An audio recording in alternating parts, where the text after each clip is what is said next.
नमस्कार, मैं हूं महिमा निगम और आप देख रहे हैं दी कंटाप। आपका नेता कैसा है, उसके खिलाफ किस थाने में कौन सा केस दर्ज है, ये सब अब आपको सोशल मीडिया और अखबार में पता चल सकता है।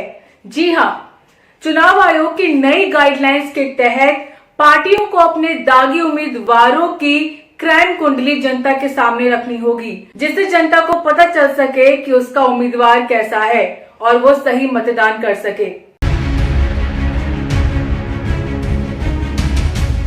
कहते हैं सियासत और अपराध का जन्मों से नाता रहा है। सियासत में बाहुबली को ही जीत का पर्याय माना जाता है। जिसके ऊपर जितने मुकदमे वो उतना बड़ा नेता। और बात जब बिहार के चुनाव की हो तो वहाँ तो बाहुबली मतलब ही नेता होता है। पार्टी कोई भी हो, लेकिन दागी को टिकट देने में बिल्कुल भी नहीं कतराती। लेकिन चुनाव आयोग ने दागी नेताओं के दाग जनता को दिखाने का फरमान सुनाया है। फरमान के मुताबिक सभी राजनीतिक दलों को अब सोशल मीडिया पर बताना होगा कि उन्होंने दागी व्यक्ति को प्रत्याशी के रूप में क्यों चुना। पार्टियों की ये दलील नहीं मानी जाएगी कि उनका दागी व्यक्ति प्रभावशाली है या राजनीति में इतने सालों से सक्रिय है। पार्टियों को ये भी बताना होगा कि चुनाव में दूसरे स्वच्छ छवि वाले प्रत्याशियों की तुलना में किस किस मामले में उनके दागी व्यक्ति अव्वल है। कहते हैं सियासत और अपराध का जन्मों से नाता रहा है, जिसकी वजह से उन्हें चुना गया। इतना ही नहीं, राजनीतिक दलों को दागी प्रत्याशी के बारे में निर्धारित जानकारी अपने ऑफिशियल फेसबुक पेज और ट्विटर हैंडल से भी शेयर करना जरूरी होगी। सोशल मीडिया प्लेटफॉर्म की बाध्यता के पीछे चुनाव आयोग का मानना है कि यहाँ सूचनाएं स्थायी रहती हैं, युवा मतदाताओं से सीधा कनेक्ट करती हैं। ऐसे में पार्टियों को अपने दागी उम्मीदवारों के बारे में पूरी जानकारी स्थायी और राष्ट्रीय स्तर के अखबारों में विज्ञापन के रूप में प्रकाशित करना होगा, जिससे पार्टियों की मुश्किलें बढ़ गई हैं। चुनाव आयोग के नए नियमों के मुताबिक राजनीतिक दलों को दागी उम्मीदवारों के बारे में कई तरह की जानकारी अपने सोशल मीडिया अकाउंट के जरिए देनी होगी।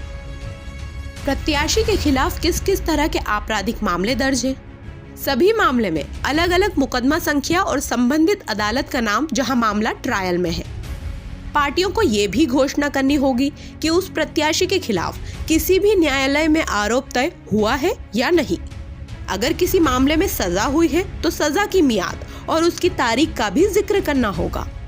दलों को अपने प्रत्याशी की घोषणा के 2 दिनों के अंदर ये सभी सूचनाएं प्रकाशित करानी होगी।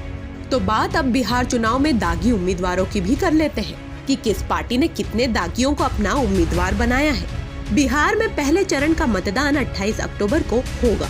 जनता 1000 से ज्यादा उम्मीदवारों की किस्मत का फैसला करेगी। लेकिन उससे पहले आप ये जान लीजिए कि इन 1066 में से 319 उम्मीदवारों पर गंभीर धाराओं में आपराधिक मुकदमे दर्ज है। पहले चरण में 1/3 उम्मीदवारों पर आपराधिक मुकदमे दर्ज है।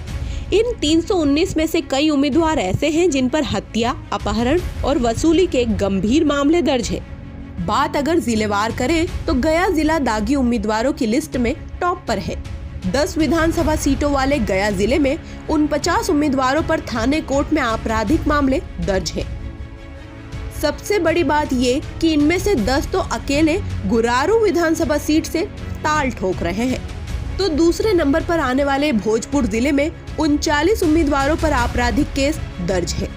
तीसरे नंबर पर आने वाले रोहतास जिले में 37 दागी उम्मीदवार हैं और चौथे नंबर पर आने वाले बक्सर जिले में 23 प्रत्याशियों पर आपराधिक केस दर्ज है।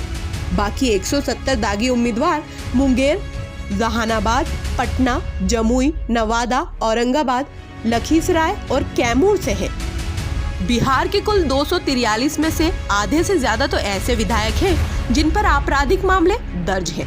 यानी 2015 के चुनाव में भी दागी जीतकर सदन में पहुंचे थे। 243 में से 136 विधायकों पर आपराधिक मामले चल रहे हैं। इन 136 में से 94 विधायक ऐसे हैं जिन पर गंभीर मामलों में मुकदमे दर्ज है। इन्हीं तमाम वजहों से चुनाव आयोग ने दागी उम्मीदवारों की क्राइम कुंडली जनता के सामने रखने के निर्देश दिए हैं, ताकि जनता को अपने उम्मीदवार के बारे में सब कुछ जानकारी हो और उसके बाद वो मतदान कर सके।